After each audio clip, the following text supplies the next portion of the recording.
My name is Claire Coates. I'm an athletic training coordinator within University of Michigan Athletics. I've been at the University of Michigan now for 8 years. I was an undergraduate student here as well, and I've been an athletic trainer for coming up on 15 years now. Field hockey and cheerleading. However, we all work as a team to help everyone on the Olympic side, so I dabble a lot with many other sports as well. Men's gymnastics most recently as yesterday. I help out with swimming and diving. All of us who kind of work on the natatorium, what we like to call the north side of the tracks of athletic campus. There's softball, baseball, like I said, swimming and diving, cheerleading and dance, water polo. We all work together as a team. Awesome. Oh gosh, my AT origin story, if you'll call it, involved watching my dad sustain a slip and fall when I was 10 years old.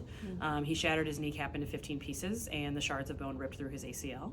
And from then on, I was able to kind of watch his whole recovery and return to not sport, but what his day-to-day life was. And part of that involved him staying in Richmond, Virginia when we were visiting family over Thanksgiving break. The accident happened down there, and because it was his right knee, my brother and I drove down, but we didn't have a ride back because he had emergency surgery same day. So he basically had to move back in with his parents at the ripe age of 50-something and was stuck in Virginia for 6 weeks. So then when I was able to see him come home after the holidays, that was awesome, and then actually helped him with his rehab after the fact. So, oh gosh, I love obviously returning people to participation and letting them take a really unfortunate situation and turn it into something positive. Not only returning to the sport that they love, but also seeing a resilience adaptation that happens throughout the whole process, and watching them grow personally, and how that then translates to skills that they use professionally, or even having a story to tell during a job interview, for example.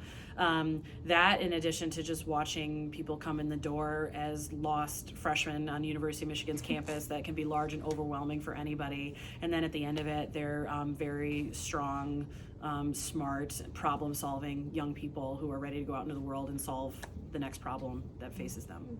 Yes, make sure you know what you're getting into, especially in the setting of Power 5 Division I athletics. There are long days, there are hard days, there are literal curveballs with schedule changes or rain delays and stuff like that. So it's definitely a profession that keeps you on your toes, and if you get into it, you'll love it, and make sure you continue to love it and find ways to stay engaged and involved and promote the profession. And I think, as we discussed earlier, like the evolution of the profession has kind of come from many different sides, and kind of seeing, what I understood to be athletic training when I started is very different now. I think I did a good job of understanding it then, but you also have to grow and change and adapt.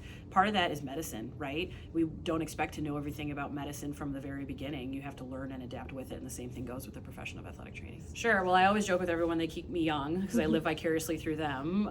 I hear, I tend to be a fly on the wall because I'm setting professional boundaries, but I hear stories and rumblings of all the old haunts that I used to go to as a student, which is pretty funny.